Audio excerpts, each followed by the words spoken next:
Hey, welcome to Matrix Talk.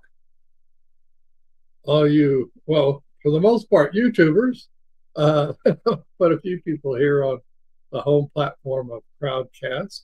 And if you're over here on the home platform, you can definitely send us a chat. Yeah, I said greetings from Maine. I'm weighing in.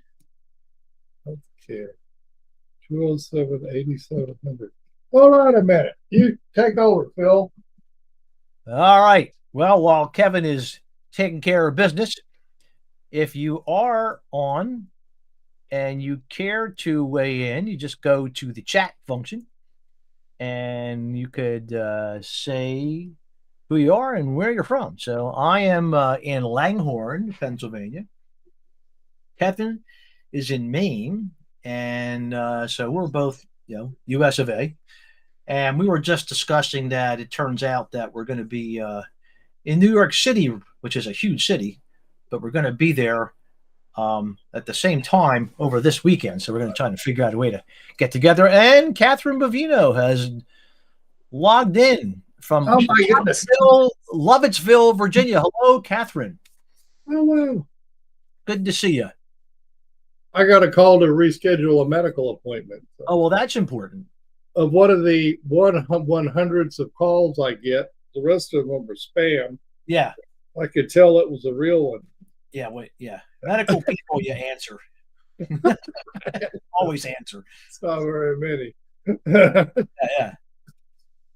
Hey, it's Catherine. Hey guys, good to see Yeah, it's you. good to Yeah, see you. we're goofing around. We did.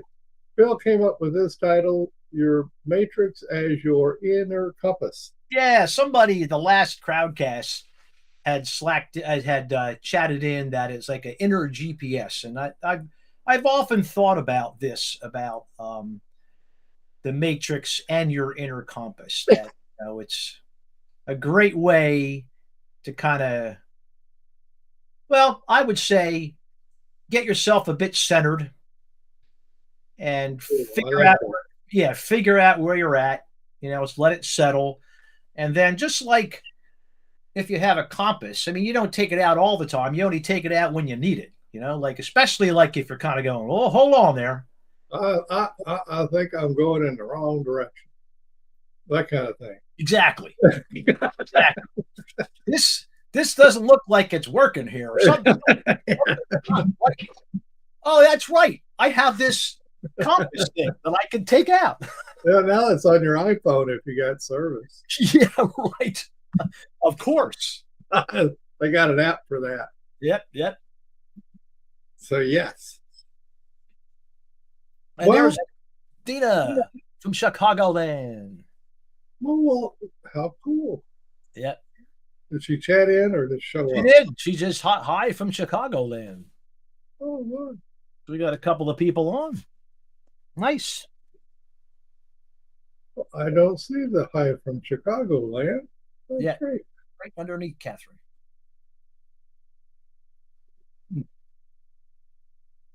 I'll disappear and bring it back. Nope. Well, you guys have a better chat than I do. Oh, how about that? That's interesting. Huh. So here you go, folks. A little bit of science. Yep. Okay. As far as this inner compass thing. Um, and it really, if you want to know the inner compass part of Matrix, it's the lower right quadrant with the question, who's important to you? That's the compass. There it is. That's the Mickey. In traditional ACT world, acceptance and commitment training and therapy world, they would call those your values. In case you're new to this and you say, why don't they say that? Well, there's populations that you work with that they get hung up on the word value. Let's put it that way. And you Yep. end up in a dialogue that's Phil and I found to be non-productive. It's But, it can be a bit tense. yeah. But if you just say who's important to you, they Oh, go, oh, I don't know. get that. Talk, No problem. talk about who's important to you. And then if you say later on, well, when all this is sort of like Phil's thing about being lost in the woods or something. you're going along and you're going, oh man, I just don't know what I need to do. I'm all discombobulated. I'm all bound up. bound up, tense, all this stuff. If you can manage to get to where you ask yourself the question, oh yeah, who's important to me?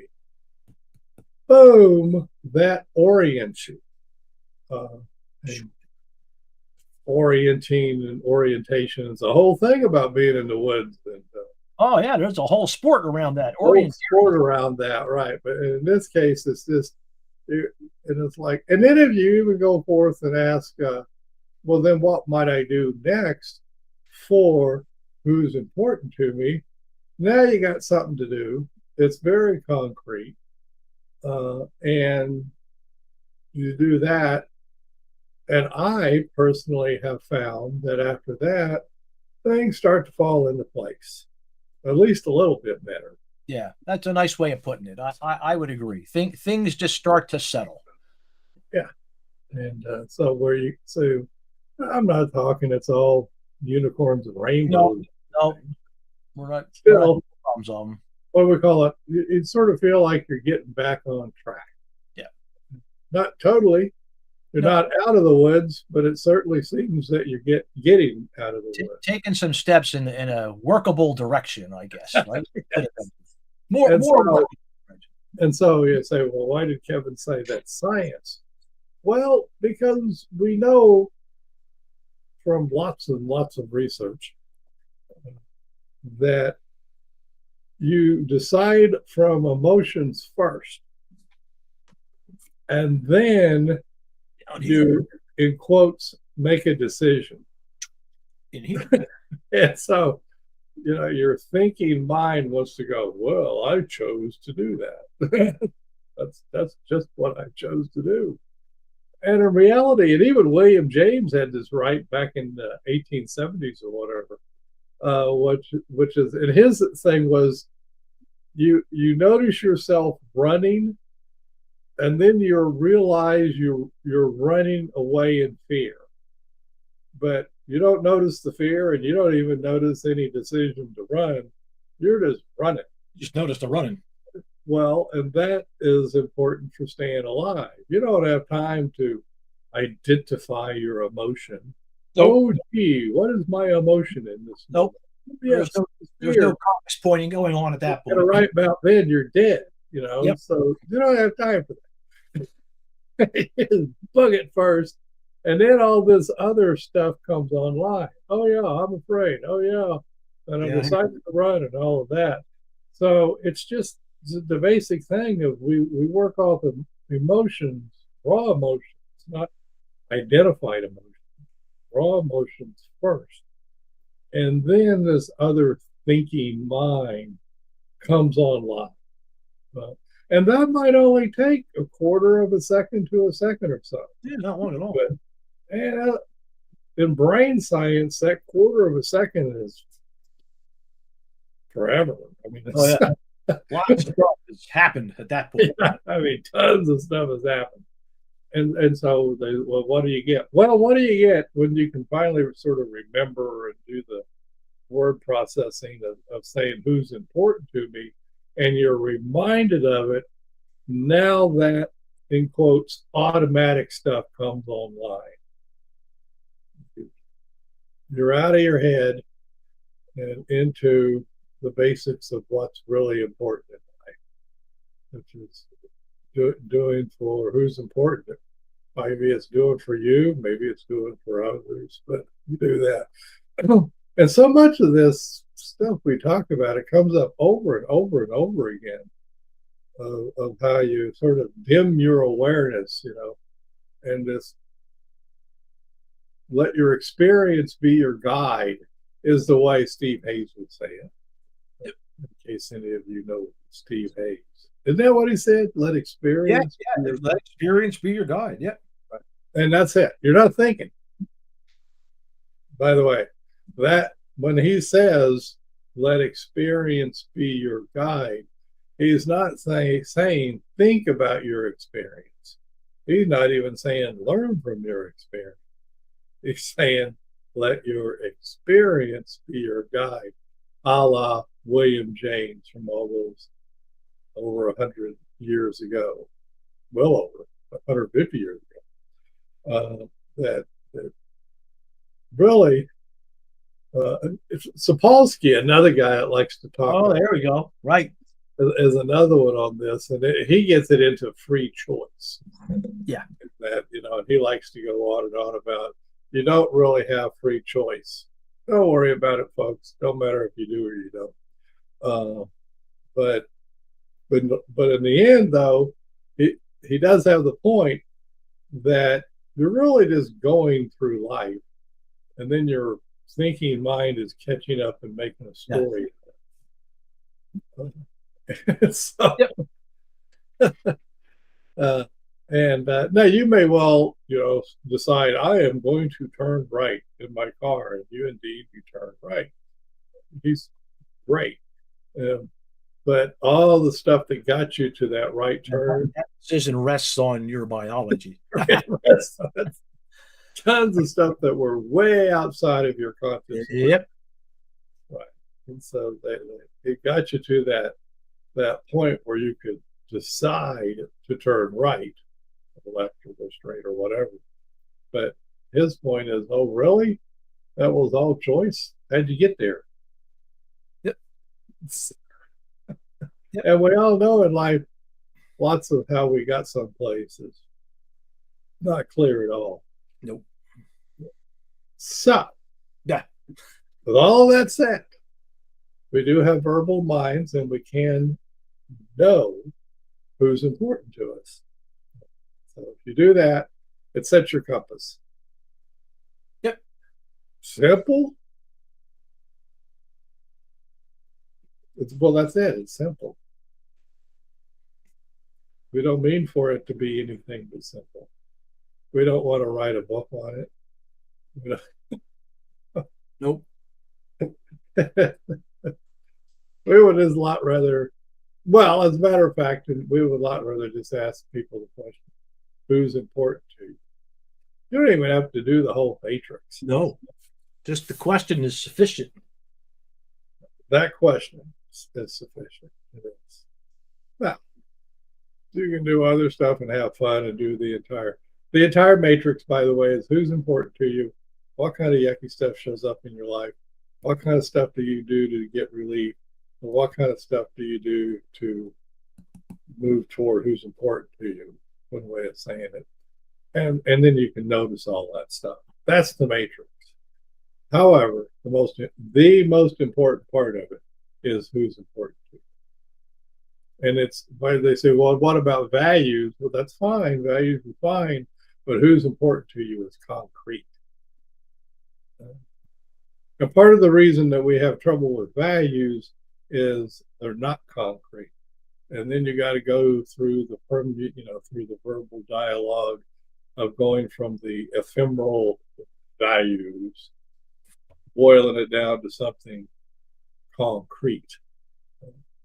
And so it's a lot easier to do things. It's like, well, I'm going to do this for my wife. I'm going to do X for my friend. I want to do X for myself. Now it's concrete. Now you know what you need to do. Yeah. Clarify. It's clarified, and you go do that.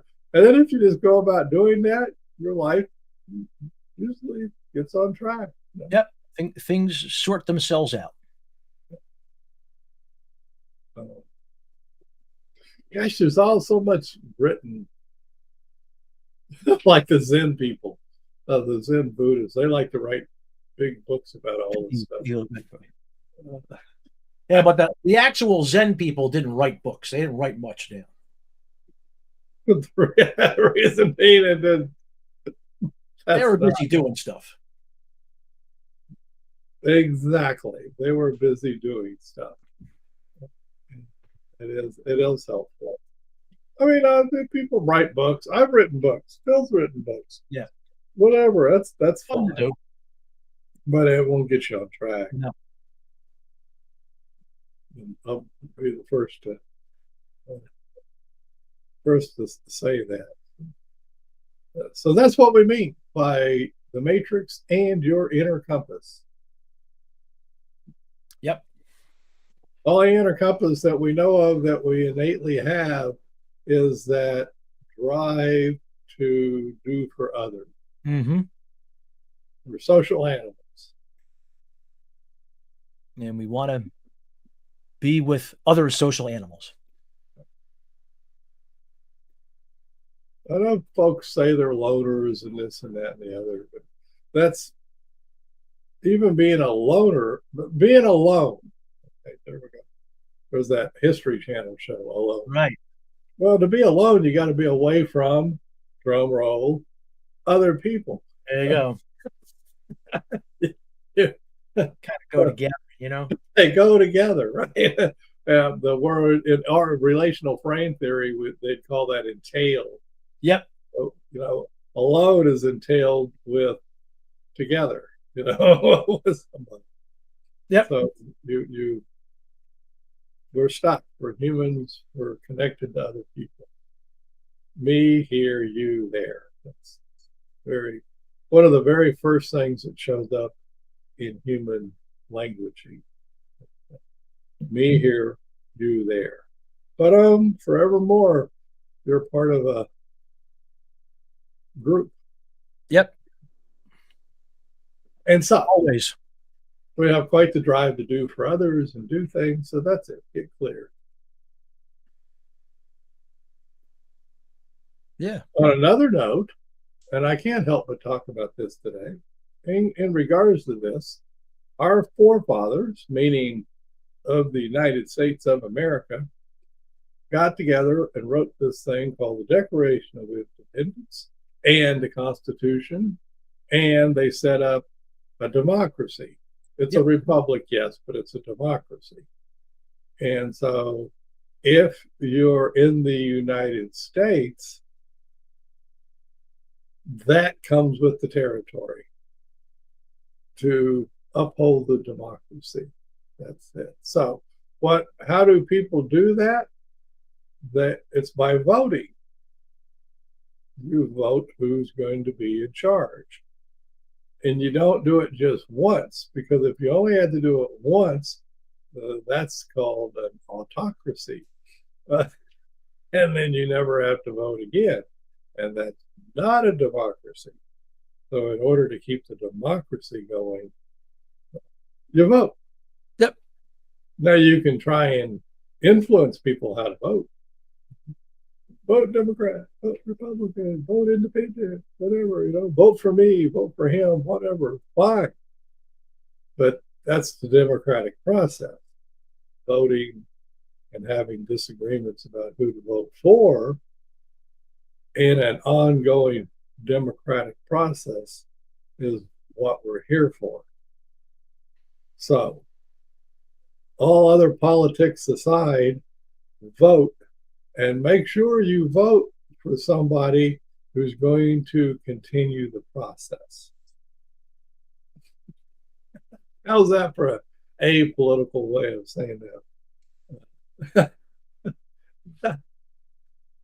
Vote for the process. And so that's our shared purpose. That's when the me, which is, I can do for other people, we can then switch the lower right question to, well, what's our shared purpose? In the United States, the basics of it is to defend the Constitution, to defend the democracy. That's what we're here for. And if you look at it that way, if you were born in North Korea and they have I don't know what they call it, but it's a dictatorship. They probably call it something different. Well, they call it whatever the dictator tells them that they have. Whatever the dictator tells them to do. But you're born into it, and so you're taught, well, that's what that's what I defend. That's what I'm going to keep that going. So we can't really diss the people of North Korea. Nope. They're looking at who's important to them, and they're looking at their shared purpose, and they're making their choices based on that. And that's how they were brought up. So But here in the United States, we were brought up democracy, voting, Everybody gets a vote. everybody gets a vote, defend the Constitution. Is it perfect? No, not even close. So it's an evolutionary model in that you keep trying to get closer to perfection. And, but you don't shut off the voting. No. You don't do away with the vote. No. Do away with that, and the whole experiment comes to a halt. So I do say, go forth and vote, and make sure you vote for folks who are going to keep the democracy going. Like that. Upper right stuff.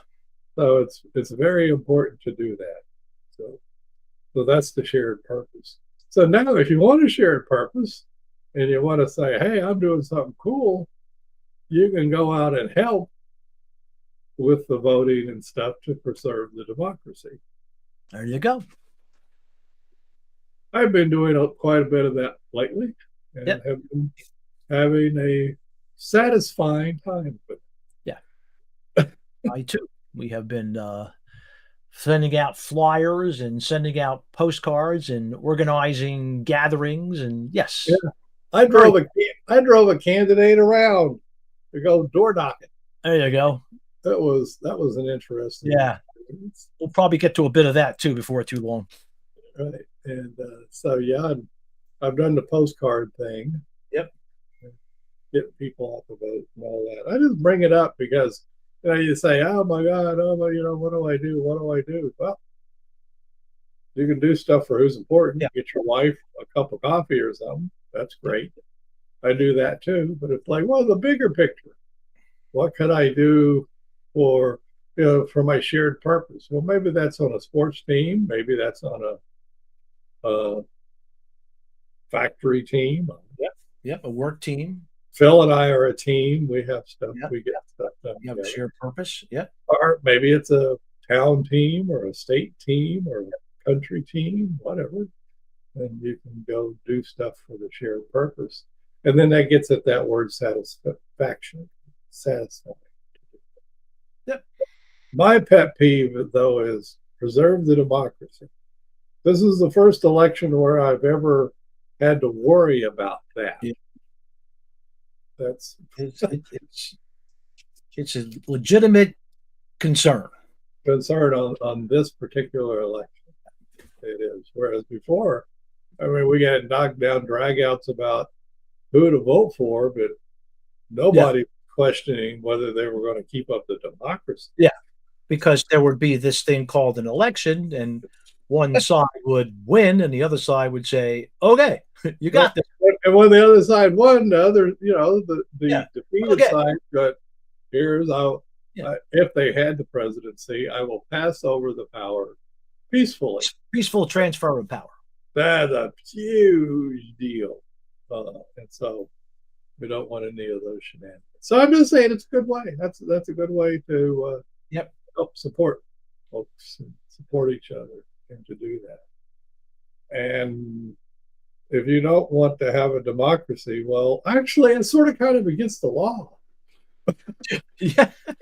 It's unconstitutional. Yeah, I think there are some laws about that. Yeah, you're not supposed to subvert the democracy. Yeah. I think that was attempted. We had to actually create some more laws as we went along to make sure that the democracy continued. Exactly. So it's a fragile thing. I heard Kamala Harris talk just a little bit. I happened to flip it on him. She talked about that, which I've heard many times. I'm not saying just her, but how fragile democracies actually are. They're always just hanging on by a thread. You don't realize it, but they are. Yeah. They need constant attention and care. Yep. So it's come out that we need to care for ours. So. Yes. So your compass, one is who's important to you. And then the next part of your compass comes in your social contacts. Your purpose. Your family, your friends, your town, your county, your state, your country, all come around to your shared purpose. Out, back. Yeah. And all of those things form your inner compass. So there we go. We did it. We've done it. There you go. Everybody go forth. Internalize your inner compass. Yep. And go forth. Yep. When you need to, pull it out and take a look. That's right. I do that very often. That's not a lot. Well, Bill and I, the people, I've actually been asked, what do you do? Yeah. Do you do the Matrix a lot? And I will say, well, professionally, like with Phil doing these, I'll do it. But for me personally, no. But I do ask myself, who's important? Yeah. What's important? What can I do for who and what's important? What's my shared purpose? How can I help out my neighbors, my family, my neighbors, my town, my county? You get the drift. How can I help? How can I be a part of this? Participate. The world is run by people who show up. Yep. Which, by the way, is one of the big counter arguments for alone. Right. Alone, you ain't showing up. And somebody might show up and really get in the way of your aloneness. Yes. So we're in a democracy. We might say, sure, they want to be alone. Fine, go ahead. Autocracy, somebody might bust up on it. Yeah, hold on there. So have fun, folks. Follow your inner compass. Yeah. But the main thing is ask yourself the question, who and what's important to me? And then just do stuff. Up here. Because after you got to go, it's nonverbal. After that, it's nonverbal. Experience it up here. A little bit of thinking goes a long way. How's that? Yeah. little bit. A little bit of thinking goes a long way. Okay, folks, y'all take it easy. Go volunteer, vote, do stuff. Or get your spouse or somebody a cup of coffee or something. Yeah. And we will not be here this Friday nor next Monday. No. Because I'm going on vacation. Yep. So I might be back the following Friday. But who knows? Following Friday. So look for us then. Look for us then. We'll keep up. The Matrix is always available. Oh yeah. Look below. When in doubt, use it. Bye-bye, folks.